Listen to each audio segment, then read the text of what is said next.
Oui, bonsoir. Je suis rentrée en cours, donc du coup, je sais pas trop, mais j'ai une question par rapport à la cryptographie.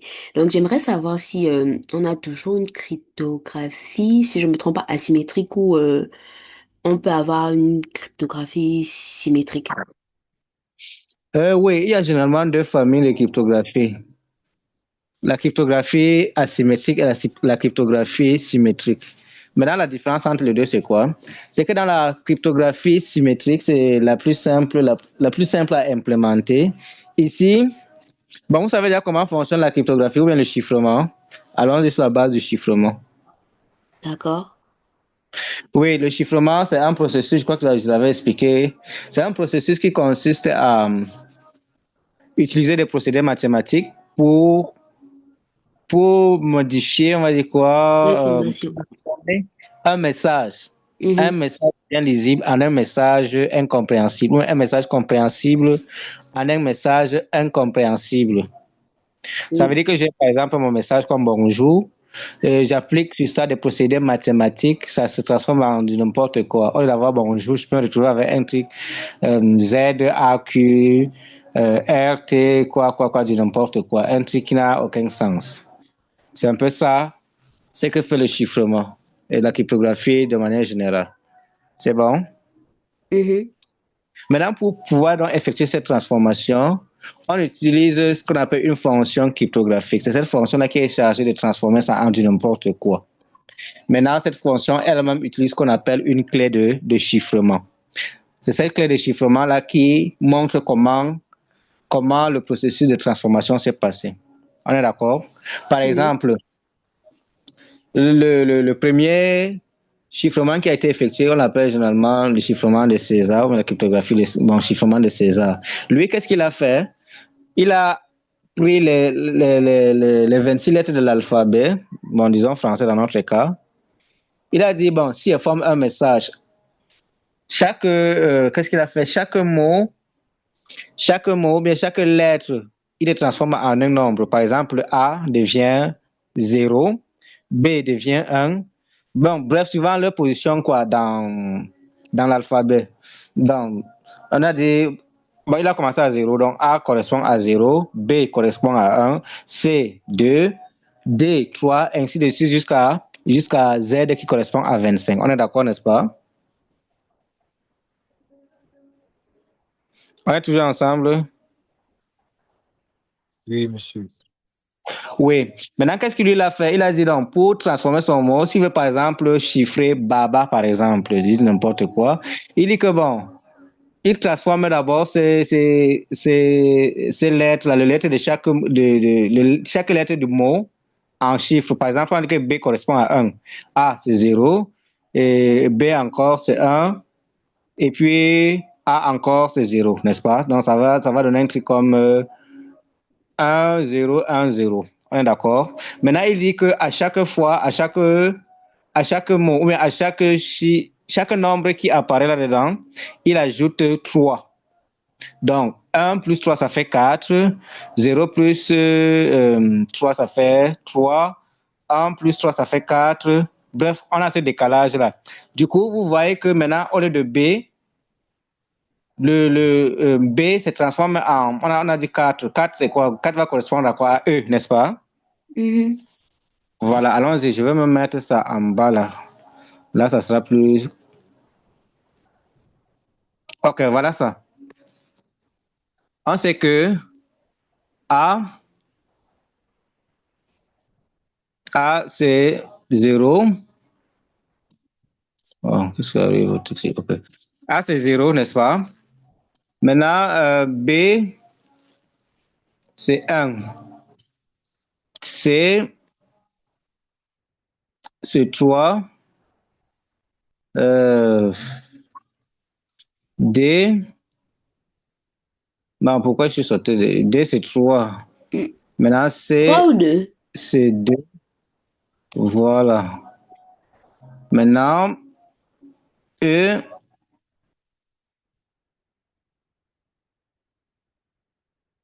E, c'est 4. Maintenant, qu'est-ce qu'il fait?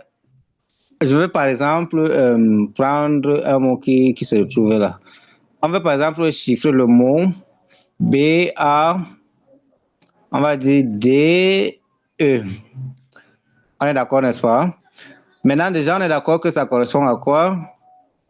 B, c'est quoi?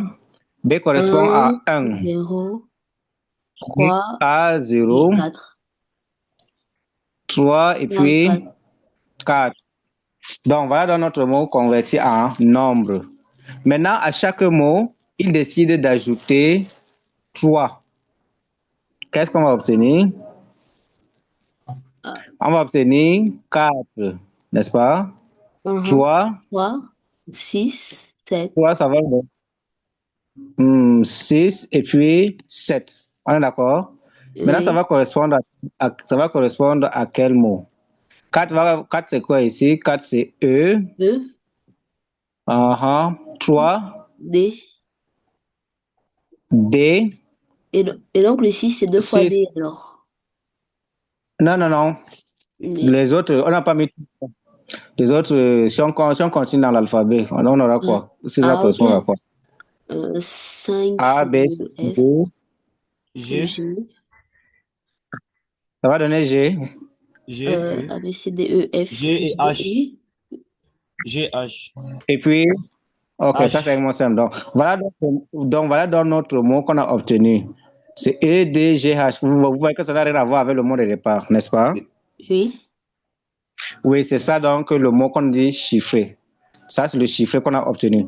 Donc, lui, Donc, qu'est-ce qu'il va faire? Il transmet ça comme message. On est d'accord? ok. Maintenant, notre clé ici, C'est le 3. notre clé, c'est le Ok. 3. C'est ça Ok. qui est notre clé. Maintenant, qu'est-ce qui va donc se passer? C'est donc, ça, on est dans la cryptographie, on va dire symétrique, le chiffrement symétrique. Maintenant, Mhm. à l'inverse, comme ce message il sera transmis donc, au destinateur. On est d'accord? Mhm.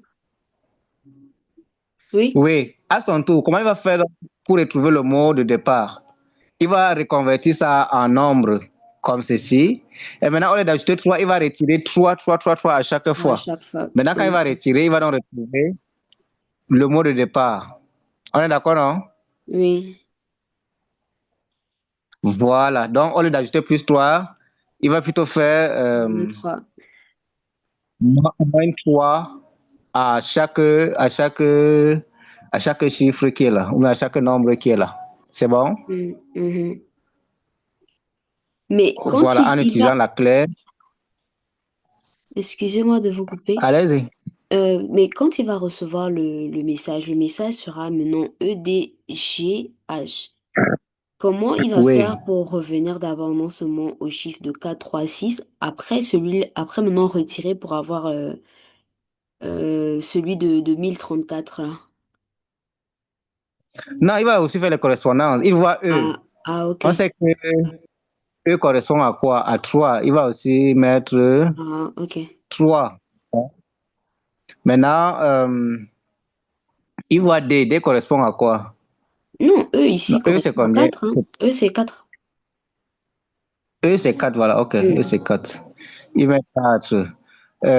D. D, c'est 3. Mhm. Comme G. G, on a dit que c'était combien? Les 5. 6, n'est-ce Non, pas? 6 plutôt, oui.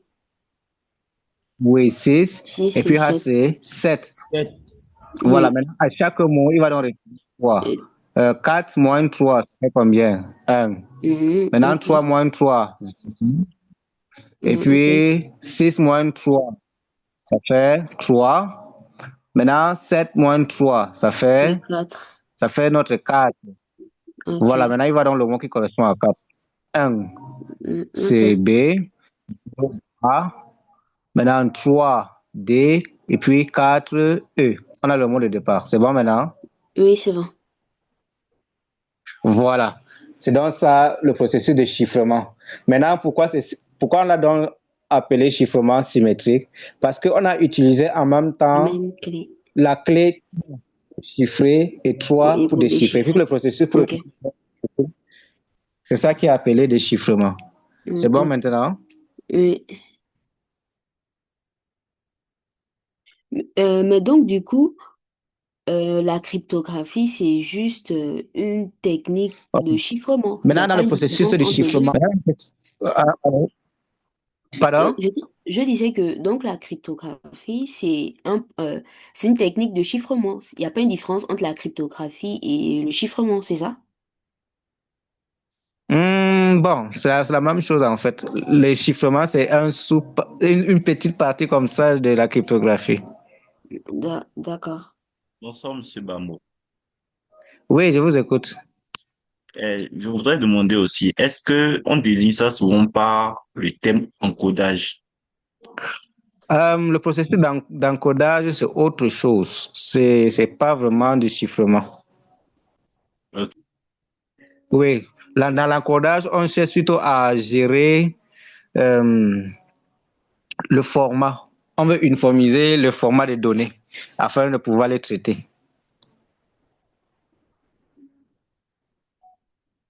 C'est bon? Ok, merci beaucoup. Ok. Bonsoir, monsieur. S'il vous plaît, j'ai une question. Oui. J'ai, J'aimerais connaître, est-ce qu'il y a une différence entre la cryptographie, la cryptologie et la cryptanalyse? Bon, vous voyez que ça se ressemble, mais il y a la différence. Maintenant, la cryptographie, comme on a dit, dans la cryptographie, on déchiffre. On est d'accord? Là, je prends le cas du chiffrement. On est d'accord, n'est-ce pas? On est d'accord? Oui, Oui. je vous suis. Ok, maintenant, dans la cryptanalyse, c'est analyser les chiffres. Qu'est-ce qu'il fait? C'est par exemple, à supposer maintenant, puisque pour que le mot soit déchiffré, il faut que celui qui reçoit le message ait la clé de déchiffrement. On est d'accord, n'est-ce pas? S'il ne connaît pas la clé de déchiffrement, on est d'accord qu'il ne peut pas déchiffrer le message, n'est-ce pas? Oui, oui, oui. Maintenant, dans la cryptanalyse, qu'est-ce qu'on fait? C'est un attaquant qui ne connaît pas la clé. Il va donc essayer donc d'analyser le texte chiffré. Bon, bref, utiliser plusieurs processus pour tenter de retrouver la clé. Il va donc Oui, tenter de déchiffrer le message sans avoir la clé de déchiffrement ou la clé de chiffrement. On est d'accord, non? oui, oui. Maintenant, la cryptologie, c'est la science qui étudie en même temps la cryptographie et la cryptanalyse. D'accord. Voilà. Donc, cryptanalyse, c'est tenter bon, bref, c'est s'attaquer au message chiffré ou bien à un Oui, système de chiffrement. Cryptographie, chiffré, déchiffré. Ça, c'est de manière plus basique. C'est bon maintenant? d'accord. Mais donc, ça veut dire à ce niveau, le chiffrement est une méthode un peu dépassée, elle est vulnérable. Parce que si moi, je maîtrise, par exemple, la méthode de César et que j'ai un message qui est devant moi, je peux facilement le déchiffrer si je maîtrise la méthode. Oui, oui, oui, mais dans la pratique, on utilise des algorithmes beaucoup plus performants. Là, j'ai pris le cas le plus simple. Ah, d'accord, d'accord. Oui. Je Sinon, suis... dans la réalité, on utilise des algorithmes beaucoup plus performants, avec des clés beaucoup plus robustes. Là, il faut le dire aussi. Et beaucoup plus aussi le chiffrement asymétrique, puisque là, c'est beaucoup plus performant que le D'accord. chiffrement, que le chiffrement symétrique. Bon, maintenant, oui, il y a une autre question. Oui, je voulais demander si c'était possible de présenter un modèle avec un chiffrement asymétrique, s'il vous plaît. Chiffrement symétrique. Ok, je veux. Bon, attendons le cas pratique. Je crois que j'avais écrit un algorithme où je devais faire un cas Ah, pratique avec ça. ok. Bon, attendons, patientons juste. D'accord. Uh-huh. Bon, maintenant, dans le chiffrement asymétrique, qu'est-ce qu'on fait? Cette fois-ci, on se base plus sur les nombres premiers. Bon, pour ceux qui ont fait mathématiques ou bien les séries scientifiques, on se base plus sur les nombres premiers. Ici, on génère deux clés pour le chiffrement et pour le déchiffrement. Non, ça ne serait plus la même clé. Il y a une clé qu'on appelle clé privée et l'autre clé est la clé publique. La clé publique, on peut le partager à tout le monde, hein. Maintenant, quand on vous envoie un message, la personne utilise donc la clé publique pour chiffrer ça, pour chiffrer le message. Il chiffre donc avec votre clé publique, il vous envoie le message. Et vous, à votre tour, vous déchiffrez le message avec votre clé privée. Voilà comment ça marche. Bon, ces deux clés ont une liaison, mais comme on utilise le nombre premier, il est impossible de retrouver une clé à partir de l'autre. Donc, c'est un peu ça la difficulté. Bon, c'est difficile en fait. Il n'y a pas de formule classique pour pouvoir retrouver ça. Donc, voilà pourquoi on dit que c'est beaucoup plus performant. Donc, maintenant, si c'est Madame Jeanne qui a posé la question, n'est-ce pas? Oui. Voilà. Maintenant, à supposer qu'on veut s'échanger de messages. On va donc utiliser, vous allez à votre niveau générer deux clés, une clé privée et une clé publique. Moi, à mon niveau également, je vais générer une clé publique et une clé privée. Maintenant, si vous voulez donc m'envoyer un message, vous utilisez ma clé publique. Publique, ça veut dire que ça peut être visible par tout le monde. Hein. Vous utilisez donc ma clé publique, vous chiffrez dans le message, vous m'envoyez. Et la clé privée, c'est secret, on garde ça. On ne peut pas exposer ça. Maintenant, vous m'envoyez dans le message, j'utilise donc ma clé privée pour déchiffrer le message. Maintenant, pour vous répondre, je vais chiffrer ma réponse avec votre clé publique.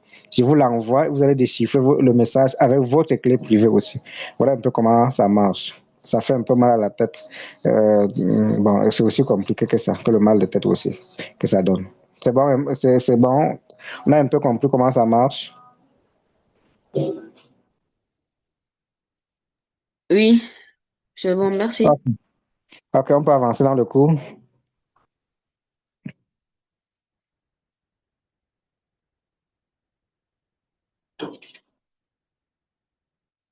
Ok. Sécurité des échanges web. Je crois qu'il y avait à bavarder là-dessus. On devait prendre le point suivant. Voilà, empreinte numérique. Bon, les empreintes numériques, ça ici, ça renvoie à quoi? C'est juste une analogie avec les empreintes que nous avons. C'est bon pour tout le monde? Oui, monsieur. Ok.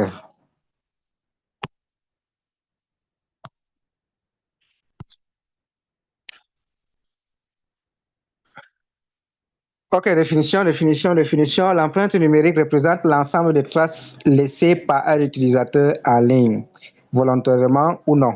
Donc, il s'agit, ici, ça rassemble toutes les traces que vous laissez en ligne quand vous naviguez, que ce soit dans un réseau social, que ce soit sur un site web. Bon, bref, partout où vous allez. Ça peut être quoi? Quand on parle de réseaux sociaux, ça peut être les likes, ça peut être les commentaires, ça peut être le partage.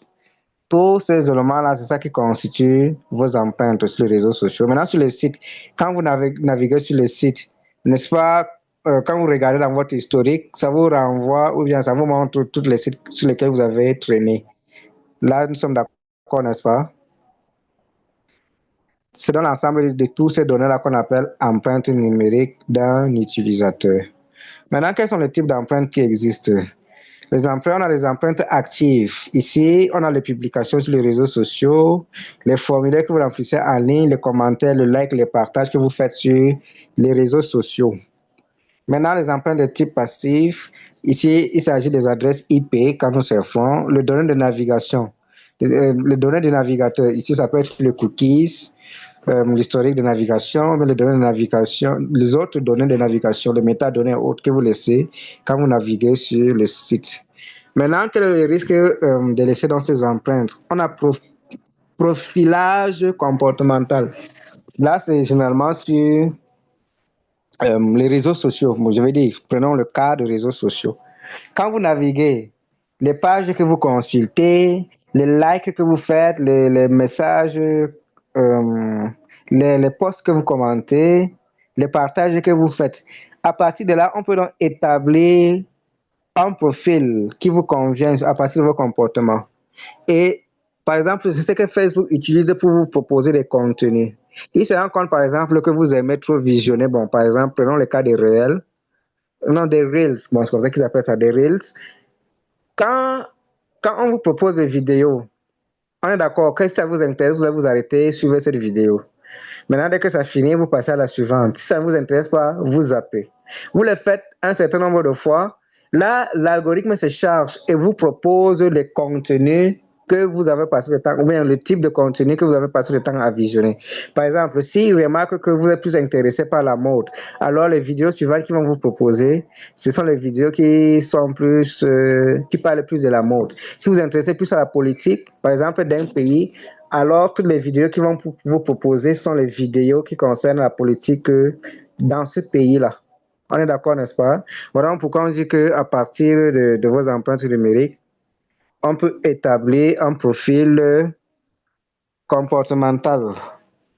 Maintenant, publicité ciblée. OK, là aussi, vous avez remarqué ça. Et quand vous allez sur les sites sur Internet et que vous cherchez un certain type de produit, vous allez voir curieusement, quand vous entrez sur votre page Facebook, on commence à vous présenter des produits pareils. Qui a déjà eu à faire cette remarque-là?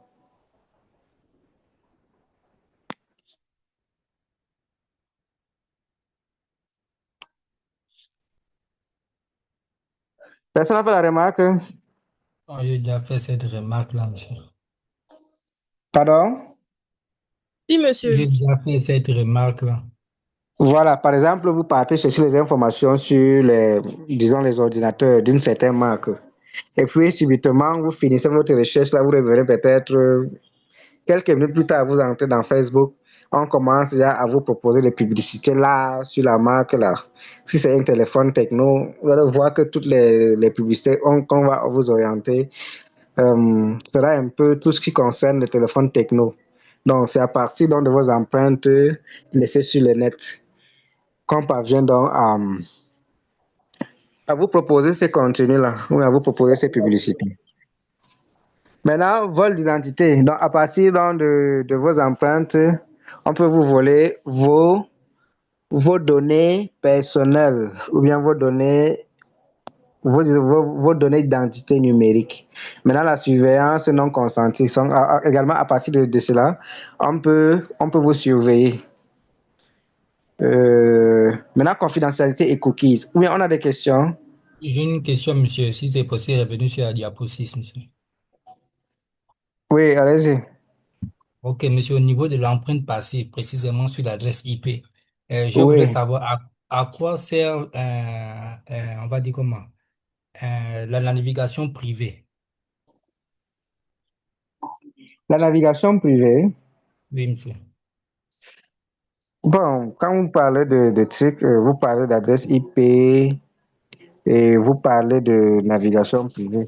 Bon, l'adresse IP ici, bon, je crois qu'il est possible de masquer ça, même comme je n'ai jamais essayé. Bon, l'adresse IP, c'est ça qui vous identifie sur le net. C'est un peu comme le numéro de téléphone quand vous échangez. On est d'accord, n'est-ce pas? Oui, oui. Oui, ça représente en quelque sorte ça représente en quelque sorte votre numéro de téléphone également. C'est ça qui vous identifie sur le net. Maintenant, Monsieur, la navigation, pardon? je voudrais savoir, étant donné que nous avons deux adresses privées, parce que lorsque nous nous connectons, c'est plus l'adresse publique qui nous permet de nous connecter sur Internet. Maintenant, si on fait une connexion privée, est-ce que cette adresse publique-là peut être découverte et à travers ça, on peut revenir à l'adresse privée qui nous appartient aussi? Bon, là, bon, il y a des techniques plus avancées qui permettent de faire ça.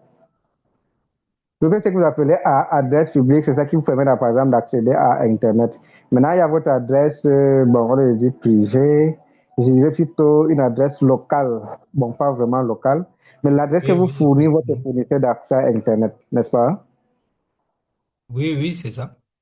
Voilà, l'adresse publique, donc, que vous dites, l'adresse est générée ou bien vous est attribuée par votre fournisseur d'accès à Internet.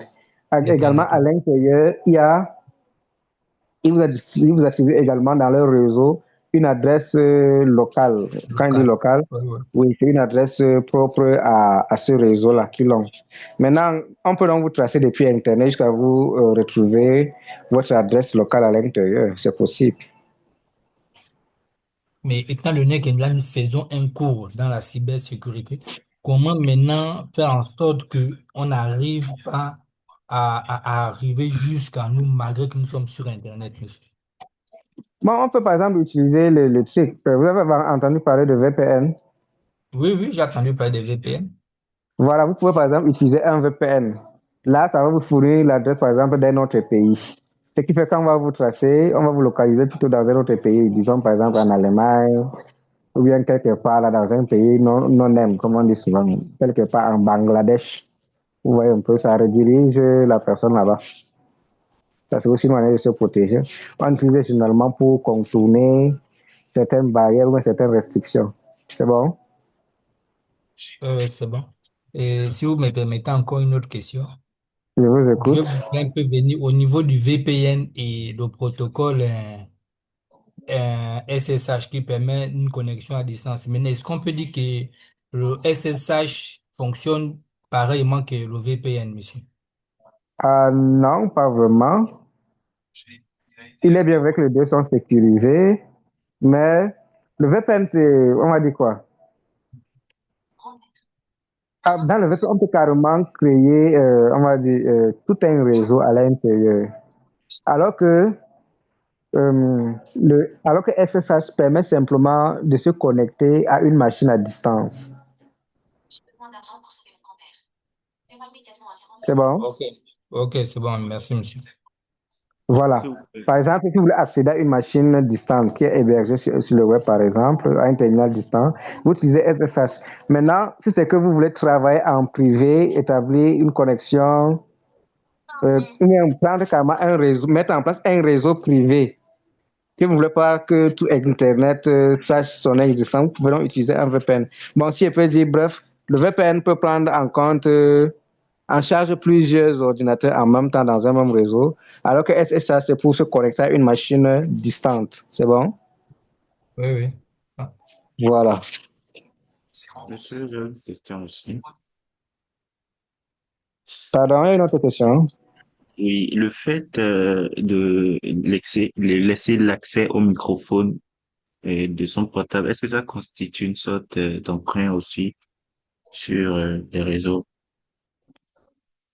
Bon, maintenant, ça dépend. Vous avez laissé l'autorisation à quel genre de service?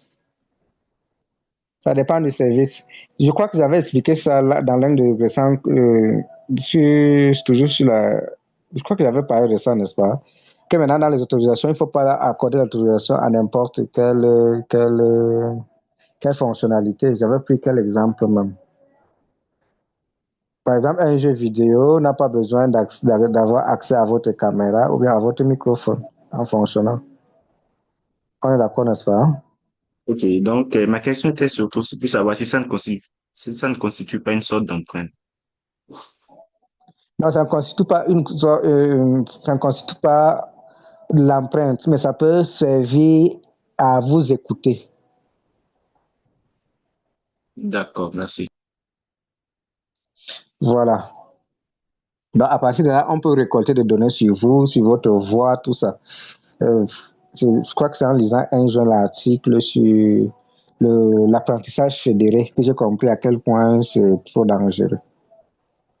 Et là, il n'y a pas que le micro, on peut également utiliser votre caméra. Voilà pourquoi je dis qu'il ne faut pas utiliser son téléphone n'importe comment.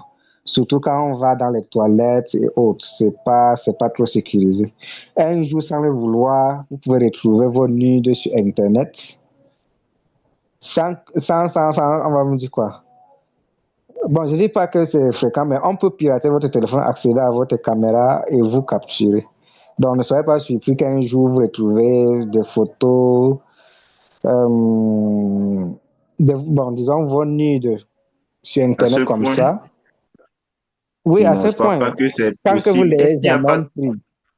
Est-ce que dans la politique de confidentialité Alors, des réseaux, il y a pas, est-ce que dans la politique de confidentialité des réseaux, il n'y a pas un article ou un droit qui dit que cela interdit d'accéder ou bien ouais, d'accéder au truc là, à la vie privée des utilisateurs? Je crois que c'est pas possible quand même. Ça, c'est, non, il y a toujours les hors-la-loi, non? On n'interdit pas ici quoi dehors.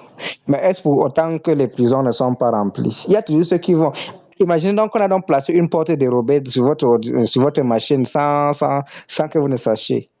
Et que l'objectif de bon, disons, un logiciel malveillant, et que l'objectif de cette application malveillante est de filmer votre entourage bon, disons par exemple tous les 5 minutes, et que là, par hasard, vous vous retrouvez dans les toilettes en train d'éclairer la douche avec votre torche qui se trouve justement à côté de la caméra. Et que à l'heure où la caméra doit capturer l'environnement, ça vous capture. Voilà, donc c'est des cas comme ça. C'est rare, mais ça peut arriver. C'est ce que je suis en train de dire, en fait. Ok, d'accord, c'est compris, merci. Voilà. Voilà, par exemple, sur vos machines. Si vous avez constaté, il y a certains ordinateurs là qui proposent un cache caméra,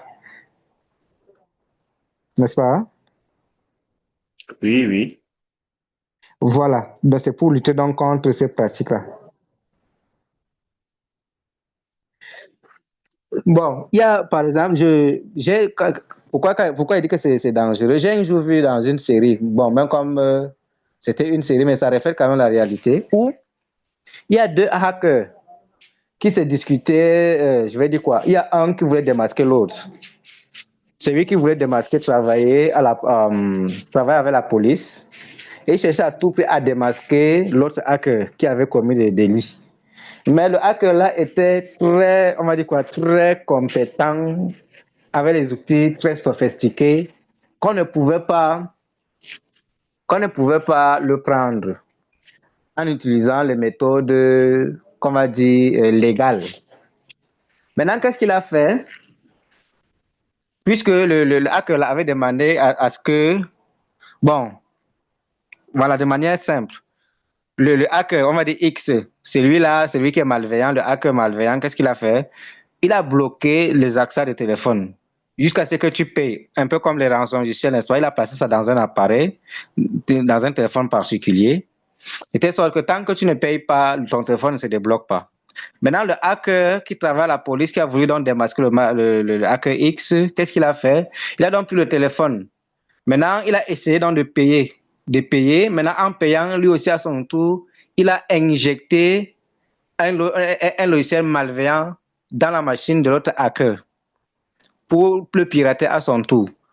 Maintenant, comme l'ordinateur du hacker X était trop sophistiqué, il a été obligé donc de pirater donc à son tour la machine de X. Et qu'est-ce qu'il a fait pour démasquer donc X? Il s'est mis à capturer au travers de la caméra de l'ordinateur de X, à capturer dans l'image de la chambre de X. Jusqu'à ce qu'elle est venue se placer donc devant la machine, il a donc capturé sa face. C'est comme ça, c'est à partir de là qu'il a démasqué dans le hacker X. Donc voilà pourquoi on dit de ne pas laisser les caméras là ouvertes n'importe comment, mais de les placer n'importe comment. Vous pouvez l'utiliser sur votre visage, tout ça. Mais bon, je ne recommande pas ça, de les utiliser dans les toilettes surtout. Là, c'est une recommandation personnelle, pas dans les toilettes, s'il vous plaît.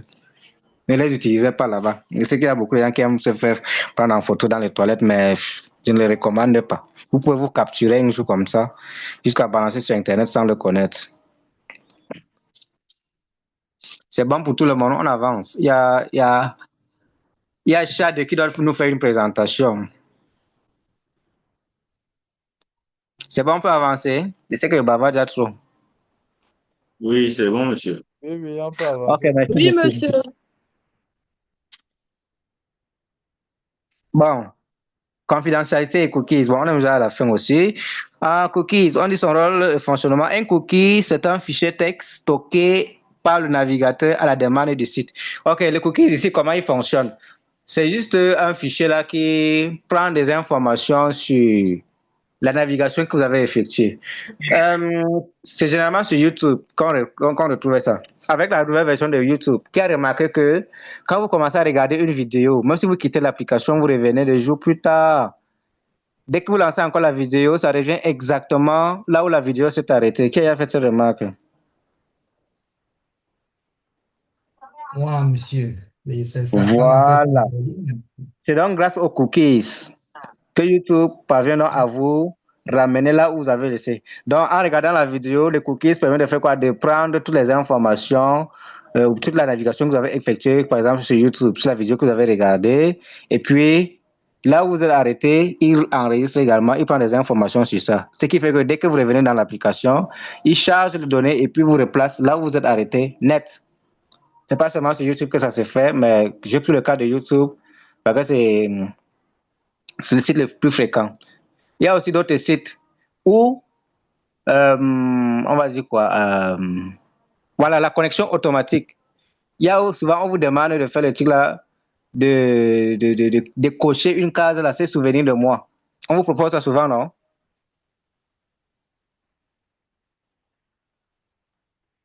Allô, on est ensemble? Monsieur, oui, oui. Oui, quand vous proposez ça, dès que vous cochez, alors vos données de connexion sont enregistrées dans un fichier dans le cookies là. Et c'est ça que dès que vous revenez sur le site, vous n'avez plus besoin de vous connecter. Il se connecte directement à partir de ces données que vous avez, de vos données de connexion. C'est bon?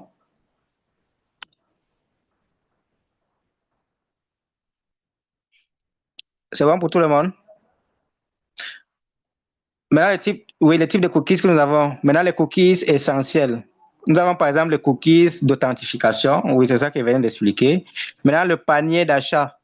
Bon, là, c'est généralement, ça concerne les sites d'e-commerce. Quand vous cochez un produit, vous dites ajouter à votre panier. Ces informations sont donc renseignées dans ce fichier texte qu'on a appelé le cookies. C'est bon? Maintenant, cookies analyse.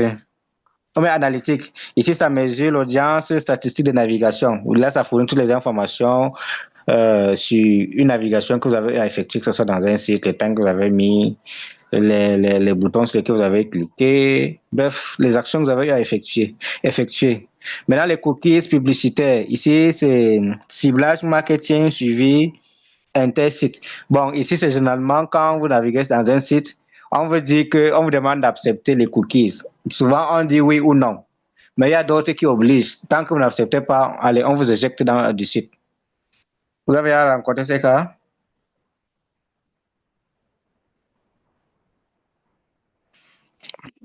On n'est plus avec moi. Vous m'avez seulement fui. On vous écoute, monsieur, on vous entend très bien. OK, merci. Maintenant, consentement et règlement. Maintenant, le consentement est libre, éclairé, explicite. Bon, là, c'est ce que ça doit être. Quand on vous propose d'accepter, bon, je crois qu'il vous demande, il vous autorise souvent à voir ce qu'ils vont collecter comme information en acceptant le cookies. Donc, rassurez-vous que ce qu'ils proposent vous arrange. Si ça ne vous arrange pas, alors rejetez les cookies. Maintenant, preuve de consentement préservé. Bon, est-ce qu'on a souvent des preuves de ça?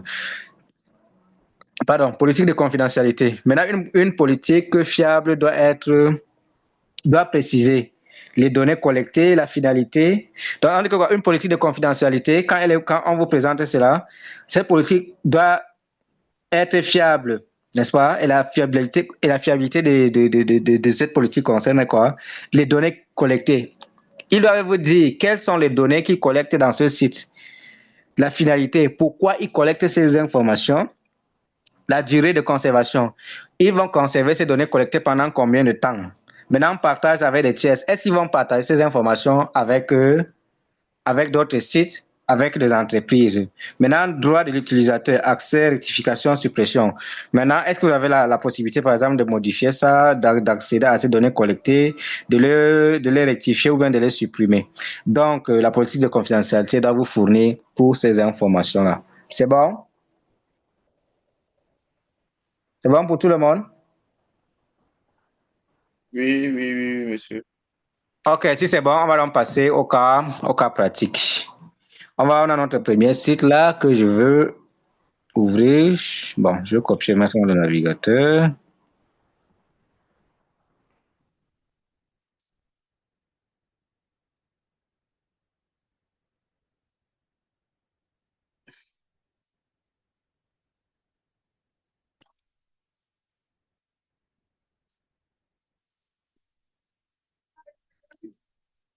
OK, je vais d'abord arrêter le partage et le partager.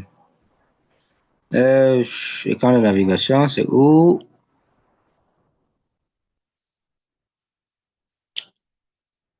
OK, c'est bon, tout le monde a accès à mon écran, n'est-ce pas? OK, voilà donc comment on vérifie ça. Déjà, on regarde l'adresse.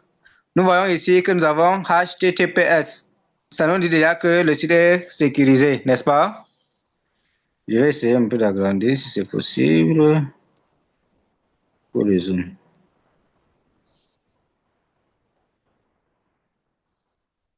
Oh, ça ne zoome pas comme je veux. Ok, c'est pas grave. Allons-y. Voilà le cadenas C. C'est le cadenas C qui nous montre que le site est sécurisé et toutes les informations sur les certificats s'y trouvent là. Là, on clique là-dessus.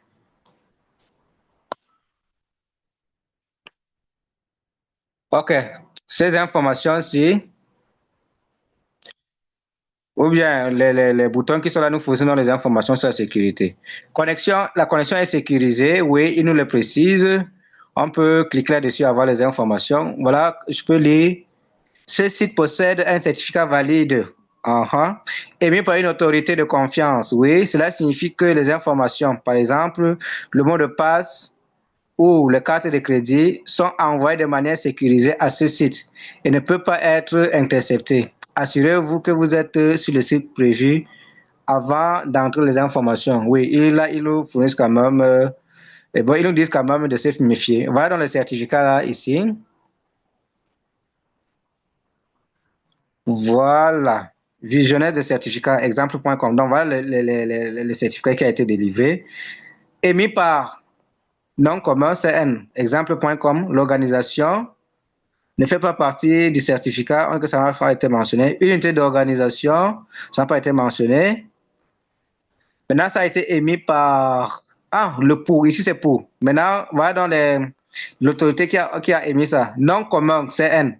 Ça a été émis par Cloudflare, TLS, Issuing ECC CA3, organisation SSL Corporation, unité d'organisation, ça n'a pas été mentionné. Maintenant, la période de validité. Date d'émission, le 16 décembre 2025 à 20h39. Date d'expiration, lundi 16 mars 2026 à 19h32, 44 secondes. C'est valide pour combien de temps? Environ 4 mois, n'est-ce pas? On est d'accord?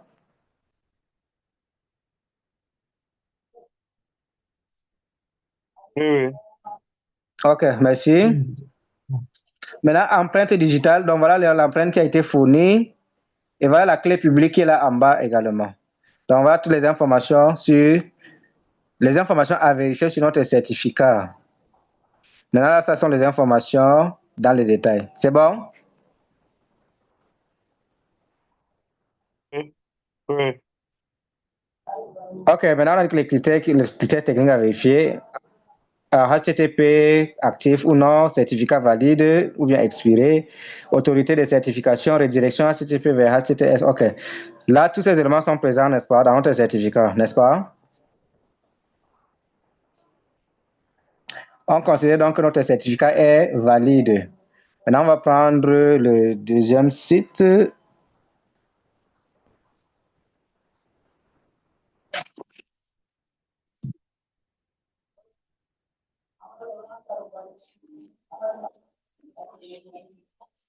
Ok, voilà notre deuxième site. Déjà, quand vous regardez ici, on pointe là, on dit que le site n'est pas sécurisé.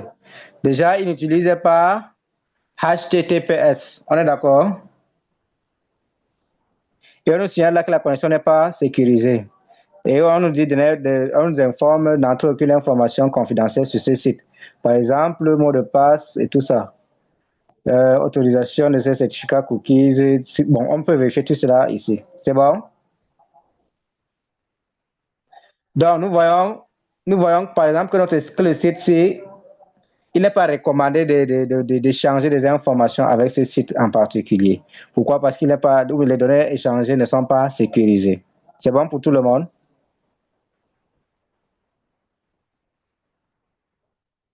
C'est bon? Oui, oui, OK. Je crois que c'est tout. Est-ce qu'on a des questions avant qu'on ne passe la parole à Shadi?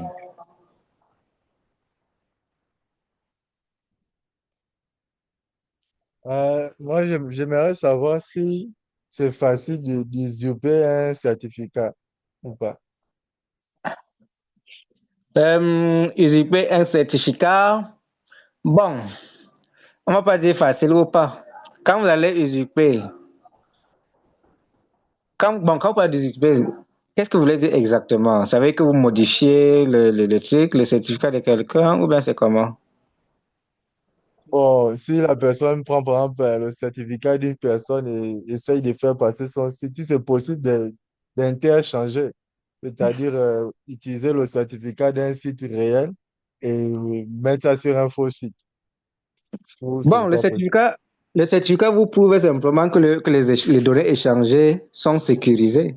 Maintenant, il ne vous dit pas que les données que vous envoyez vraiment là, vous les envoyez à la personne que vous devez les envoyer. Ça veut dire que quoi? Tu peux utiliser un service légal pour faire le truc, pour faire des choses illégales. On est d'accord, n'est-ce pas? Oui, oui. Voilà. Par exemple, disons, à supposer qu'une personne utilise le cachet d'un service pour ses propres business, par exemple. On est d'accord que le cachet utilisé est légal et authentique, mais ce qu'il va faire avec son utilisation, est-ce que c'est légal? Pas forcément, on est d'accord? Oui, oui. Voilà. Donc, ça veut dire que c'est possible d'usurper. Voilà pourquoi, tout à l'heure, ils ont dit de ne pas partager les informations tant que vous n'êtes pas rassuré de qui vous les envoyez. Je crois que ça a été mentionné tout à l'heure dans le certificat. Oui, oui, exact. OK. C'est bon? Oui, oui, c'est bon, merci. OK. Une autre question?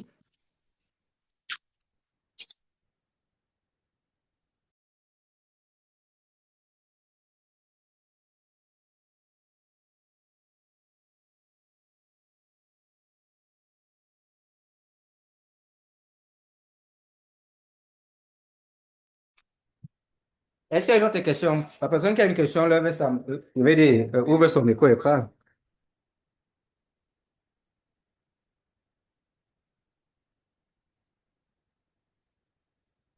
Bon, s'il n'y a plus rien à dire, on passe la parole à Shadow.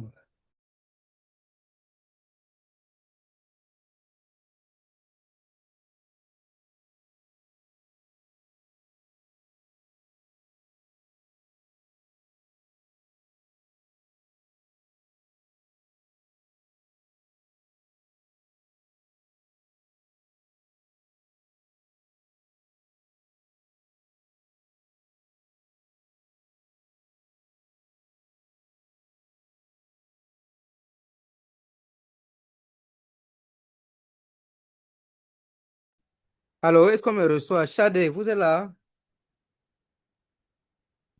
Oui, monsieur, je suis là. Oui, on peut vous passer la parole?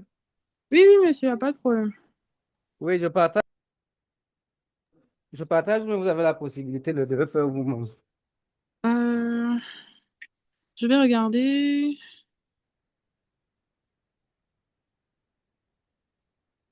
Euh, ah,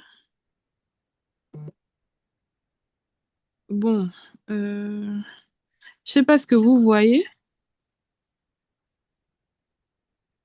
Vous voyez le document? Oui, c'est visible. Ok, ok. Ok. Du coup, il m'avait été demandé de faire un travail sur la gestion de crise, notamment la fuite des données clients, une étude de cas pratique sur la gestion de violation des données et une stratégie de communication de crise. Donc, plus précisément, une entreprise qui a subi une fuite des données clients. Le travail à faire, c'était de rédiger un communiqué, préparer une FAQ, proposer une stratégie de communication sur les réseaux, identifier les risques réputationnels et les mesures de mitigation. Donc, je vais commencer ma présentation avec un contexte. J'ai pris parti de mettre un contexte à à la problématique qui m'a été demandée. Du coup, c'est vraiment fictif, hein, la date, tout ça. Le 15 mars 2025, le système de l'entreprise, donc une entreprise fictive, a détecté une intrusion dans la base de données client.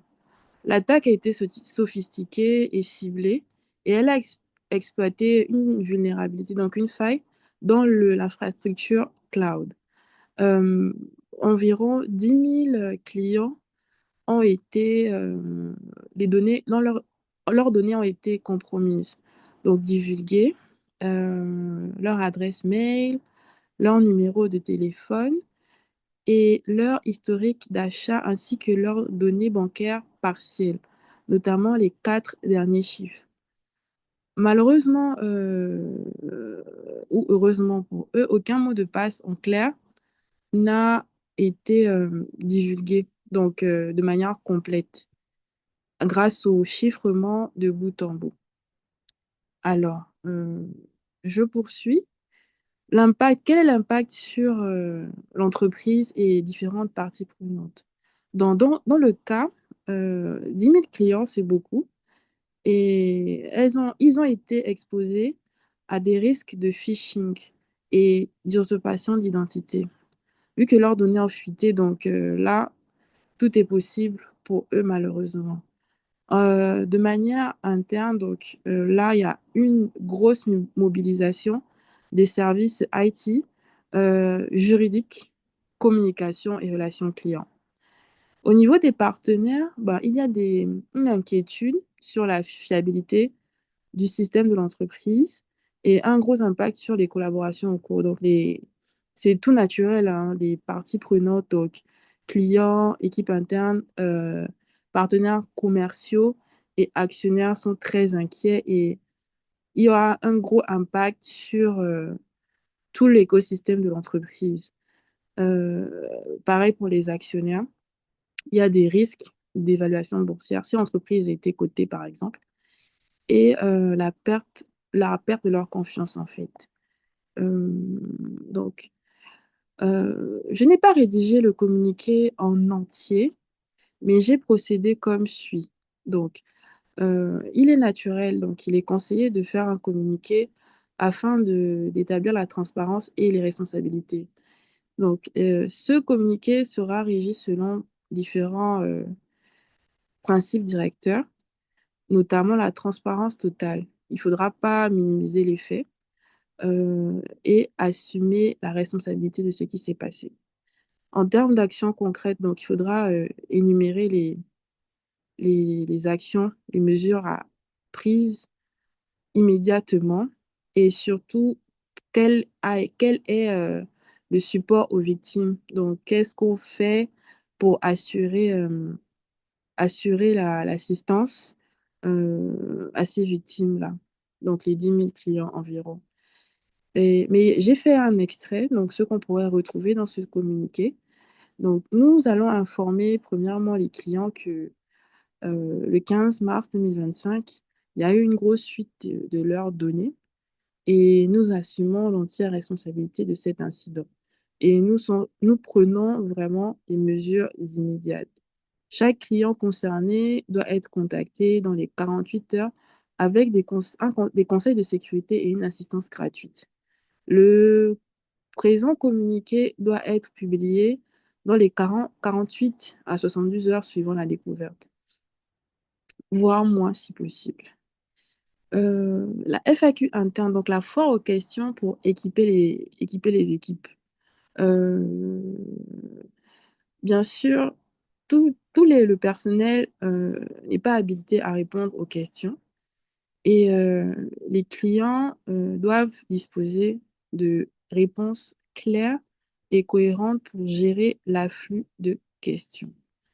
Quelles ont été les données compromises? Donc, premièrement, savoir quelles ont été les données qui ont été compromises, notamment les noms, les emails, les numéros de téléphone, les historiques d'achat, et surtout spécifier que aucune donnée bancaire avec mot de passe n'a été euh, compromise totalement. Euh, Comment les clients vont-ils se protéger contre les attaques potentielles comme le phishing et autres là? Donc, il faudrait qu'ils surveillent tous les emails suspects, qu'ils puissent changer leurs accès, mots de passe, activer la double authentification sur tous les comptes si ça n'a pas été déjà fait. Et qu'est-ce que l'entreprise fait concrètement? Donc là, il faudra assurer, rassurer toute personne qui viendra poser des questions, donc de savoir qu'est-ce qu'on fait parce que c'est une situation assez cocasse. Donc on doit pouvoir dire à ces personnes-là que nous sommes en train de régler la situation avec un audit complet, le renforcement de la sécurité, l'assistance gratuite et la surveillance du dark web, parce que c'est là-bas que tout peut se jouer. Leurs données peuvent être vendues là-bas. Les clients seront-ils indemnisés? Donc là, c'est une grosse question. Il faut mettre en place un service de surveillance d'identité gratuite pendant une bonne période, une hotline, donc un numéro de téléphone dédié, indemnisé et au cas par cas, si le préjudice est vraiment avéré. Comment éviter que ça se reproduise? Donc, c'est une question qui peut être posée également pour garantir la confiance. Nous sommes tenus de, de pouvoir les rassurer en disant que nous sommes en train d'investir massivement dans la cybersécurité, que des tests hebdomadaires et mensuels, de la formation continue des équipes sont faits. Euh, Stratégie de communication sur les réseaux. Alors, il est vraiment primordial aujourd'hui de communiquer sur les réseaux parce que ça, c'est là-bas que tout se joue actuellement. Tout va vite. Et si on ne communique pas, c'est clair on va communiquer sur nous. Donc, publier le communiqué, premièrement, dans les heures qui vont suivre la divulgation euh, du scandale, faire un communiqué, une vidéo authentique qui présente des excuses, qui explique la situation et l'engagement de l'entreprise dans la résolution. Ensuite, faire une mise à jour euh, tout le temps, c'est-à-dire toutes les actions concrètes de l'entreprise et l'activation de la cellule de crise, comment nous gérons la crise, on doit pouvoir communiquer là-dessus. Et surtout, en troisième point, la vidéo du PDG. Donc, si l'entreprise a un PDG, il est tout naturel et que le PDG prenne la parole afin de rassurer de manière sobre et officielle sur la situation. Ensuite, faire des updates de manière régulière, donc à J+1, J+2 et ainsi de suite, sur l'avancement des investigations et des mesures de protection. Euh, de la même façon, la semaine qui va suivre et les autres semaines, donc faire des bilans hebdomadaires, des témoignages sur les améliorations sécuritaires mises en œuvre. La règle d'or qu'on va appliquer ici sur le CAP, c'est modérer de manière active euh, les réseaux sociaux. Donc, surveiller la page par les community managers et même au-delà, en fait. Là, on ne parle même plus du community manager. Selon moi, c'est que la cellule de crise doit pouvoir gérer de manière rapide, sans supprimer les commentaires vraiment négatifs. Vraiment répondre à toutes les questions de manière vraiment empathique et légitime. Ensuite, nous allons passer à l'identification des risques réputationnels majeurs. Donc, on est dans un cas assez compliqué. Les données ont fuité et euh, naturellement, il y a la perte de confiance de la part des clients, des partenaires et de tous ceux qui collaborent avec nous de près ou de loin. Donc l'impact est vraiment critique, très critique. L'abandon massif des clients existants, la réticence des prospects, on peut être sujet à beaucoup de critiques et ça va vraiment impacter de manière conséquente toute l'entreprise. La couverture médiatique, alors, elle sera très négative. Les données, c'est précieux et une attaque pareille fera l'objet naturellement d'une grosse couverture médiatique et avec des articles, des analyses. Aujourd'hui, là, les lives, on va lancer des lives sur la structure pour dire oui, voilà, voilà, voilà, voilà, euh, et ainsi de suite. Des actions collectives en justice, alors, on parle des données, euh, de mots de passe, etc. Il est tout naturel que l'entreprise soit sujette à des actions en justice. Euh, J'espère que je ne vais pas trop vite et que vous m'écoutez tous. L'impact financier va être majeur. Alors, avec des dommages et intérêts, des frais juridiques et l'atteinte durable à l'image de la société et des amendes potentielles selon la gravité des manquements constatés. Quand je parle d'amende, c'est de manière réglementaire.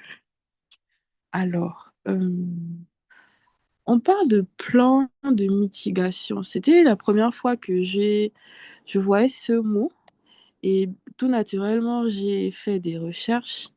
Donc, un plan de mitigation, c'est une action préventive ou corrective. L'objet, c'est limiter l'impact d'un risque ou d'un incident. Donc, c'est ce qu'on fait avant, pendant et après euh, un, un incident.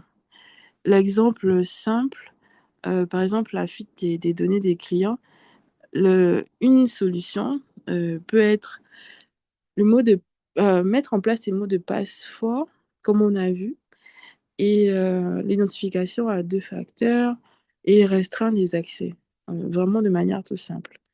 Et dans notre cas, donc en termes de plan de mitigation et des mesures correctives immédiates, qu'est-ce qu'on peut faire? Euh, donc, on a la sécurisation immédiate. Isoler des systèmes compromis, changer tous les accès, euh, déployer des correctifs de sécurité en urgence, faire un audit forensique complet, c'est-à-dire engager des experts en cybersécurité pour analyser l'attaque. Euh, Ensuite, notifier bien sûr et assister les clients. La conformité réglementaire. Donc, notification CNPDCP. Alors, CNPDCP, j'ai trouvé que c'était la, la Commission nationale pour la protection des données à caractère personnel au Gabon. C'est une autorité administrative indépendante qui s'occupe de réguler les données personnelles et la vie privée au Gabon. Cette commission, je crois qu'en France, c'est le CNIL, si je me rappelle bien de ce que j'ai vu. Alors, il faudrait notifier ce comité dans les 72 heures, collaborer totalement avec eux, documenter de manière complète l'incident et mettre en place des actions correctives en collaboration avec eux. Et tout naturellement, renforcer l'infrastructure. Euh, mettre en place une grosse mise à niveau euh, complète de la sécurité avec des firewalls nouvelle génération, l'authentification multifacteur obligatoire et du chiffrement renforcé et ainsi de suite. Alors, communiquer avec les autorités, je reviens là-dessus pour continuer, c'est les notifier, informer les personnes et documenter. Il faudra notifier le comité avec la nature de la violation, ce qui s'est passé, la catégorie et le nombre de personnes concernées, donc les 10 000, le type de données qui a été affecté, euh, les conséquences, les mesures prises en charge et coopérer de manière vraiment totale avec eux pour démontrer notre bonne foi et notre engagement.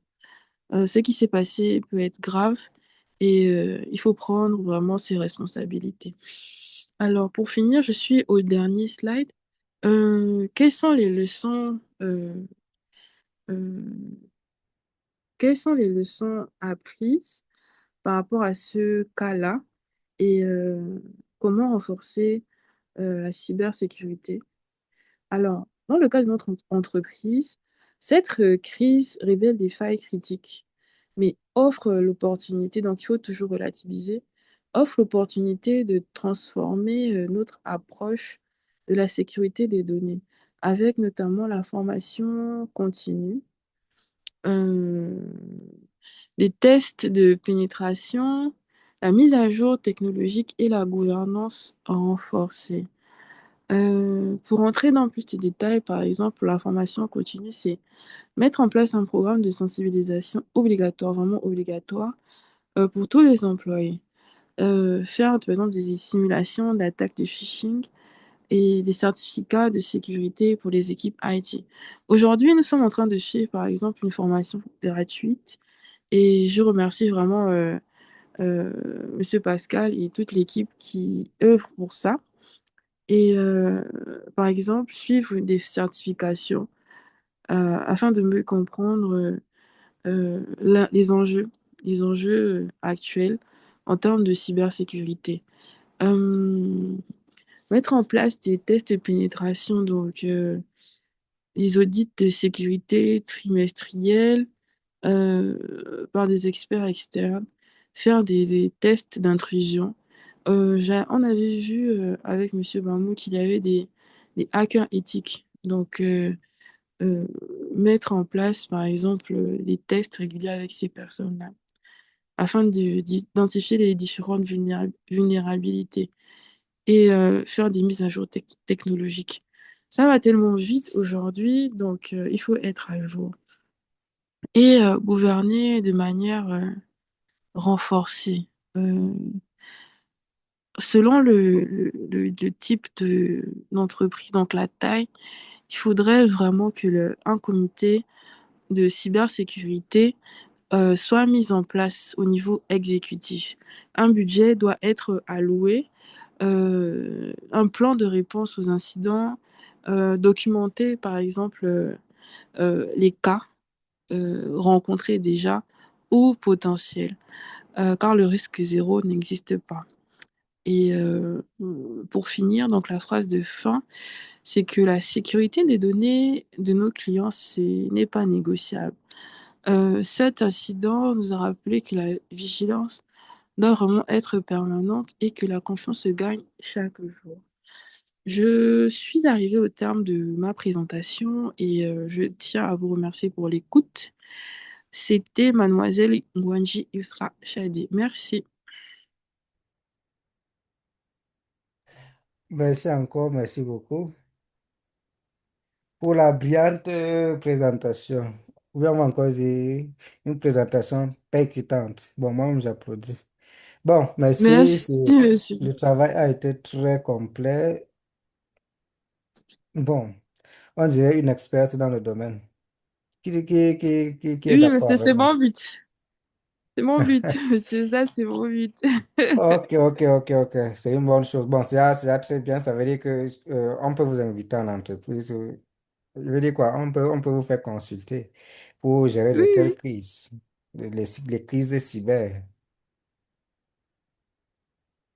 Ok, et vous avez des questions à poser? Nous sommes largement après le temps et on s'en excuse. Non, mais on était environ. Oui, il y a Euh, Steve je- qui a. euh, Vas-y. Moi, j'ai une question. Pourquoi l'entreprise devrait-elle choisir de communiquer sur cette faille et ne pas garder ça pour elle et essayer de patcher ça à côté? Vu que ça peut entraîner des pertes de clients, etc.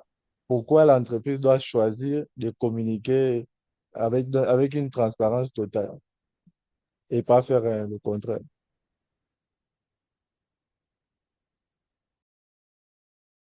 Alors, on part de données à caractère personnel très importantes. Et c'est pas comme si c'était, bon, mon cas, j'ai choisi 10 000 clients. Mais ça peut être aussi 1000, ça peut être 100. Et il y a la réglementation.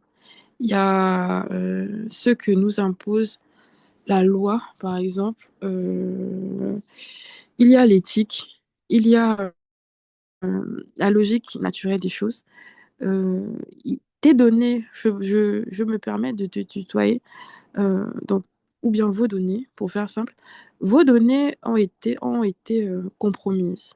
Et imaginez-vous, vous ne savez pas que vos mots de passe sont, à l'heure actuelle, vos accès, par exemple, vos données, numéros de téléphone, etc., sont à la merci de cybercriminels. Alors, je vous pose la question, est-ce que vous serez content de savoir ça, euh, qu'on peut jouer avec vos accès, avec vos numéros de téléphone, vos emails? Je ne pense pas. Donc, vraiment, la logique toute naturelle, sans rentrer dans les détails techniques, je pense qu'une entreprise se doit de communiquer là-dessus. Euh, on doit informer les clients, on doit proposer des solutions. Ils doivent être informés en temps réel de ce qui se passe. Et je pense que c'est tout naturel. Après, je pense que Monsieur Bamo pourra mieux expliquer que moi. Mais voilà ma contribution.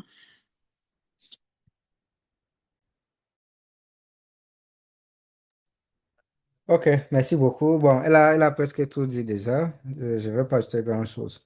Déjà, ce qu'il faut savoir, c'est que les réglementations, comme elle a dit, obligent.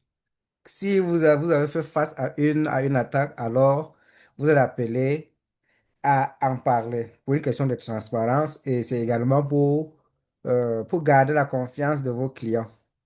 Parce que comme elle a dit, par exemple, on vole vos données, votre numéro de téléphone, et puis quelqu'un commence à vous appeler à, à vous parler, par exemple, de votre banque, des informations en ce qui vous concerne.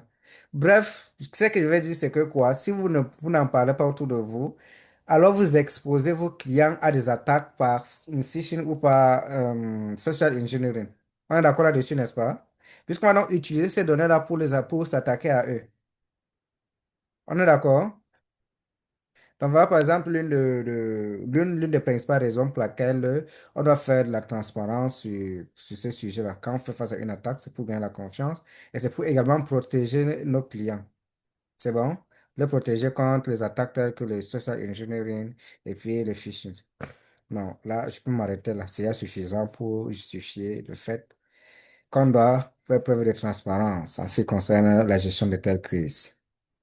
C'est bon pour tout le monde? Oui, oui, c'est bon. Ok, merci. Est-ce qu'il y a une autre question?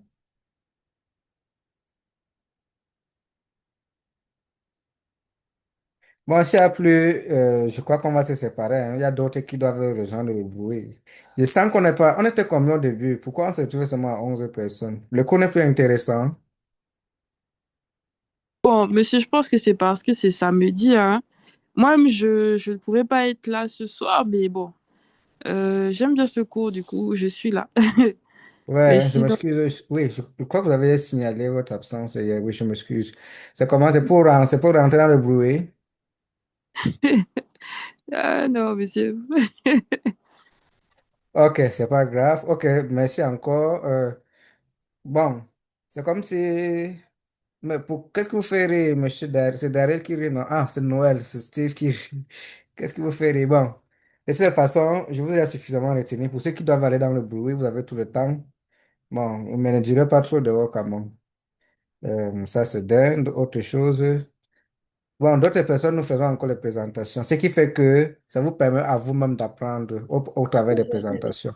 Déjà, n'oubliez pas, on est en train de poser les bases, mais je vous dis, à partir de ces bases que nous sommes en train de poser, à la sortie d'ici, vous serez capable de vous débrouiller euh, pour établit déjà les politiques de sécurité, ce que vous avez eu à faire lors du premier TP. On peut vous appeler pour faire ça. Donc, à partir des présentations qu'on fait, retenez bien et soyez capable à votre étude de reproduire. Même de manière personnelle, vous pouvez vous asseoir et produire de tels documents. Puisque je vous ai dit dans la cybersécurité, il y a l'aspect technique et puis il y a l'aspect leadership. Tout ce qui est leadership, c'est que quoi? Vous êtes chargé de gérer, par exemple, le projet de cybersécurité. Comment, par exemple, mettre en plan, sur pied un plan de trucs un plan pour sécuriser une entreprise. Par exemple, comment répondre, comment gérer un risque comme ce que l'autre vient de nous présenter. Tout ça, que vous soyez capable de gérer ça. Un projet de cybersécurité, comment mener ça. Il y a tout ça que vous pouvez déjà faire à partir de cette formation que vous êtes en train de suivre. Voilà pourquoi je donne des travaux. Je demande aux gens de faire les exercices. J'espère que vous appliquez vraiment. En tout cas, pour ceux qui présentent, on voit, par exemple, il y a le deuxième groupe. Il y a le cinquième groupe de Chad et puis la présentation de Chad. On voit au moins des personnes qui se donnent. Bon, pour les autres, je ne dis pas que vous faites mal, mais je m'attends vraiment à ce qu'on s'applique là-dessus et qu'on fasse bien. S'il y a des profils techniques, on va aussi proposer de TP, des TP plus pratiques. Là, ils vont faire des implémentations beaucoup plus pratiques. Et ceux qui sont moins techniques vont s'occuper de l'aspect leadership, comme Chad a fait. Elle a fait une très belle présentation et elle a respecté toutes les étapes du début jusqu'à la fin. Et elle peut devenir une consultante comme ça là auprès des entreprises, même de son entreprise. Je crois qu'elle travaille dans l'entreprise, n'est-ce pas? Oui, monsieur, je suis en reconversion professionnelle là. Donc, J'ai pas suivi. je dis Oui. oui, monsieur, je suis en reconversion professionnelle. Du coup, la consultance en cybersécurité m'intéresse énormément. Ok, bon, déjà avec ce que vous produisez, je crois que vous pouvez déposer, je sais pas, une demande auprès de votre patron. D'accord. Voilà. Bon, du courage. On n'a même pas encore fait la moitié. Donc, si vous continuez dans la même lancée, à la fin, vous serez très performante. Ok. Et j'encourage également les profils techniques à simplifier. Que s'ils sont là, qu'ils m'écrivent. Là, on va voir comment on travaille avec eux, que ce soit la sécurité de données, et puis encore quoi. Bon, il y a, Madame Jeanne n'est plus là. Ok, on va revenir sur le chiffrement là, prochainement, puisqu'on est là, on ne peut pas retirer les gens jusqu'à cette heure-là. C'est bon? Oui, monsieur, on aura l'enregistrement du cours, n'est-ce pas? Oui, oui, oui, c'est en cours, oui, on a l'enregistrement. Ok. Ok, merci à tous de nous avoir supportés jusqu'à 22 heures moins. Vous passez une agréable week-end, une agréable nuit et un bon week-end surtout. Et rendez-vous lundi si Merci, c'est monsieur. Dieu. Ok, bonne nuit. Merci, monsieur. Bonne soirée à tous. Merci. Bonne soirée à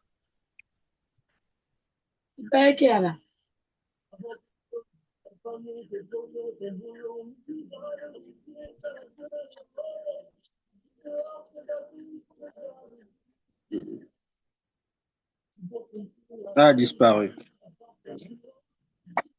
14. Numéro 14, Paul. Je suis en conférence.